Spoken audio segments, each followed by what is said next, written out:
Hey everyone, welcome back to our channel. Today we're going to share with you our experience of working full-time or 9-to-5 jobs on a cruise ship. So if you are considering a similar adventure, stay tuned for some valuable tips along the way.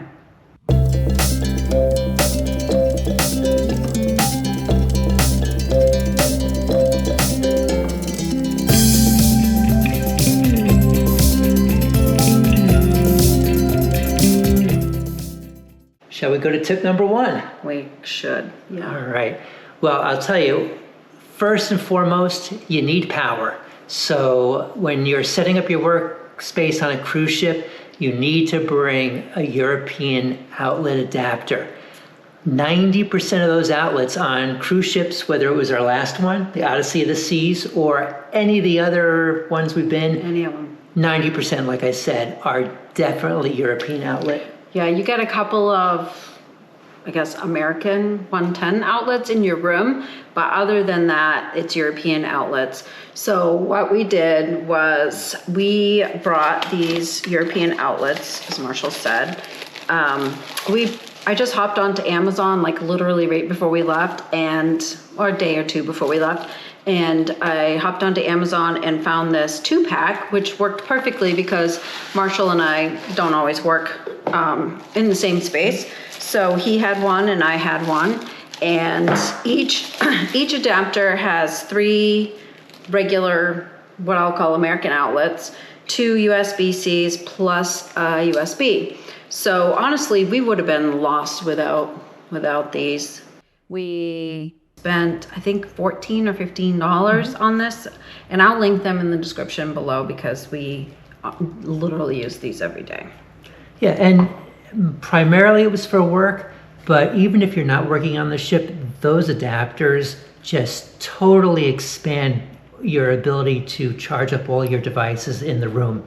Because if you've been cruising before, you know most ships have 1 or 2 American plugs, and there's still 1 or 2 European plugs. So boom, you've taken 2 plugs to do all your devices, and just exponentially gave you so many more options to power up your devices. Yeah, and you know, these days we plug in our watches, we plug in our phones, I have an iPad, and then plus the laptop, so yeah, we would have been lost without those. So on to tip number 2. Don't limit yourself to just one workspace. Yeah, explore the ship, find different places where you can work. Most Royal Caribbean ships have a library, there's little coffee shops, other little places tucked away. When we first got on board, we still had our bags with us. We didn't find any place to eat right away. We just started looking. Yes, and it is kind of funny because everyone else is looking at the surroundings around them, the oohs and the ahs, and they're looking up at the chandeliers, and then you and I are like, where's the plug? Yeah. Where are the plugs? What type of plugs? But it's well worth doing your due diligence. Yeah, I mean, we thought we would use the desk in the stateroom, but honestly, that chair was so uncomfortable. Yeah, I mean, we'll talk about it. You may have seen our video about when we gave a tour of our cabin. It's a great cabin, and somehow they decided just to create a chair with like 4-inch back. So it was, dare I say, unusable. So you didn't use it for your meetings either? No. Okay. I did, we'll talk about going around the ship and things like that, but when I needed to do a Zoom meeting, I did do it in the cabin, and I literally moved the furniture completely around, the furniture that wasn't bolted down, to really create some sort of workable space. And I used the couch and then a table, etc., or whatever to make it work. And honestly, unless you cruised before, nobody in any of my meetings knew I was actually in my cabin on the cruise ship. So it was excellent. But did I want to spend all my time in the cabin? No. So where did you find places to work? Especially while you were in your meetings, of course, I was like, let me get out of here. So I've worked very little in the stateroom. I found in 270, which is a destination on the Quantum ships. We were on Odyssey of the Seas, and it's on the very back of the ship with big pano windows with a gorgeous view of the water in the back of the ship. So I found a lot of outlets in there, really comfortable seating, and I just worked away. Then a lot of times in the afternoon, as you know, we went to the, what do they call it? The Vini bar. It's a wine bar that's part of Giovanni's Italian kitchen. And that place was nice because it had tables and chairs so we could set up our laptops without working on our laps.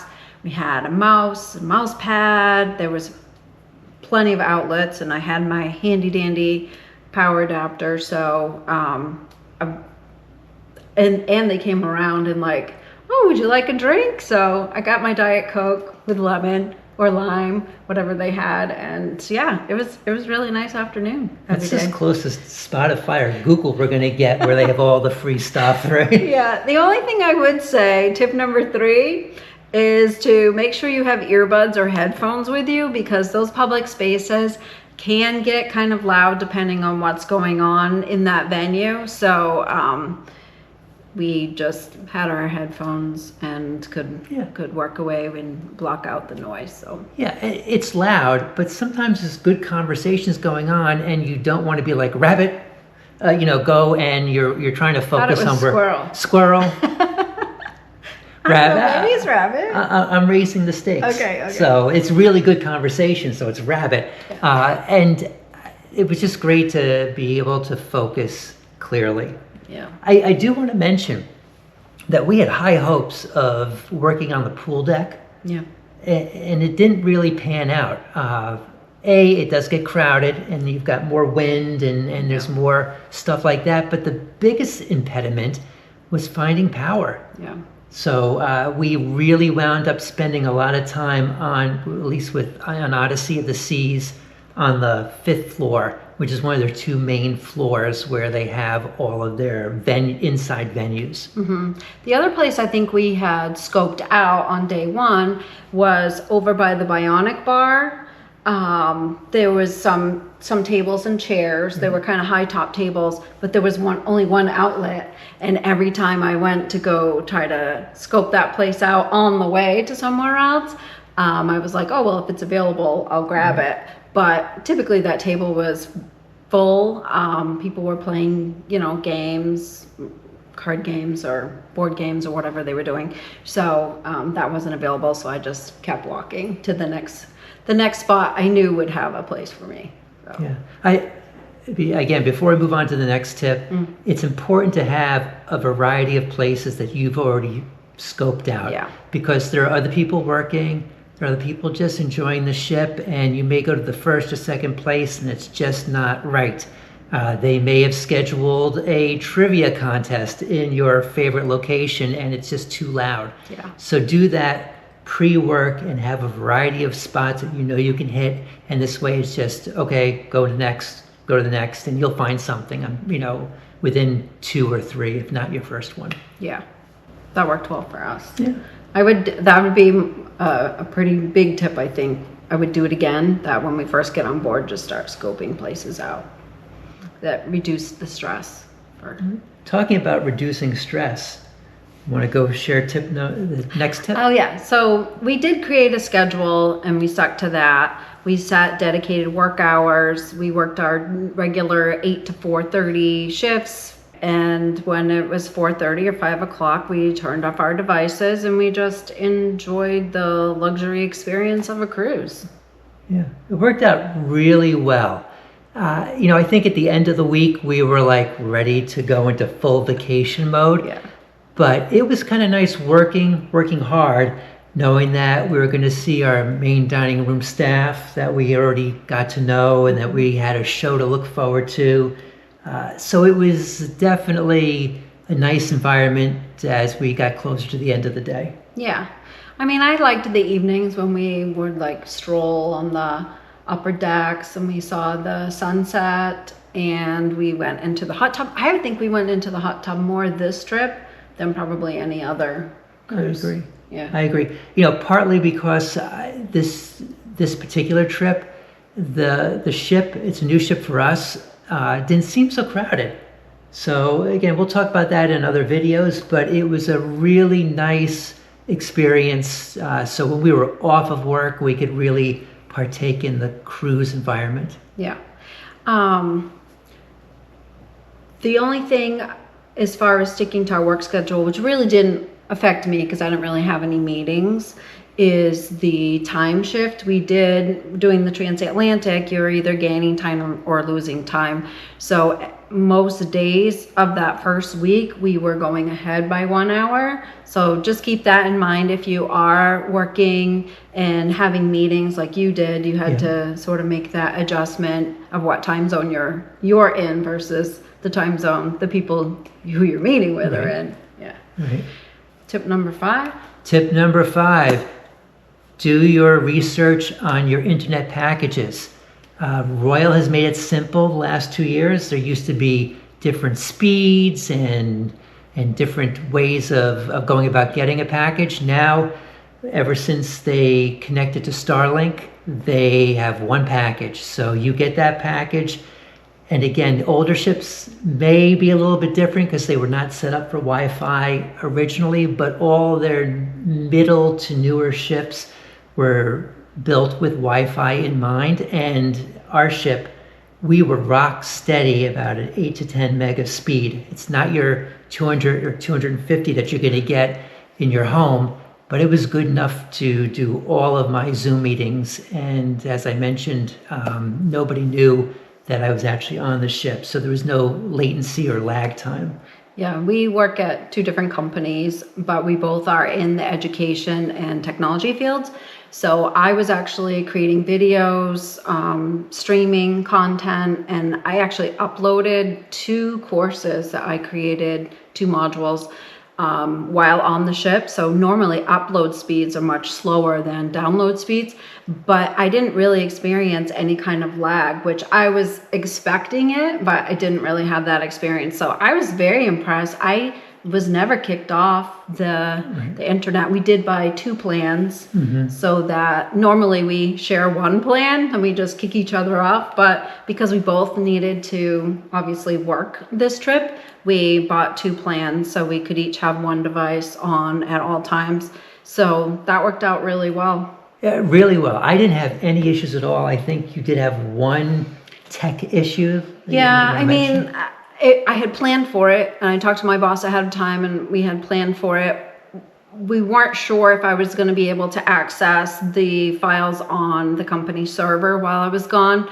So sometimes I could, sometimes I couldn't. So what I did to prepare for that was I downloaded any files that I thought I might need so that I could work off my local hard disk and then upload the files to the server when I got connection to those again. And that worked beautifully. I am so glad that I did plan ahead and do that, though, because that would have been frustrating if I didn't have those files locally. So just plan ahead, and if you foresee any kind of issues with your VPN or something like that, just go ahead and download the files ahead of time. Yeah, I want to stress that we're sharing our experience. The daily planner said every day, we may experience outages because of where the ship is. I mean, we went 4,000 miles across the Atlantic and into the Mediterranean. Yeah. Our experience was, and I checked multiple times a day because that's just who I am. Yep. We were at between 8 and 10 meg in terms of speed every time I checked. And as you said, we didn't lose it at all. So I don't want to say we lucked out. I think that our experience has gotten better and better in the last couple of years. It's kind of been really steady, but plan, if you have big files, download them beforehand and just plan for the worst, and hopefully you never have to go to your plan B. As far as our biggest tip, I would say, if you're considering working on a cruise ship, is to just embrace the experience wholeheartedly.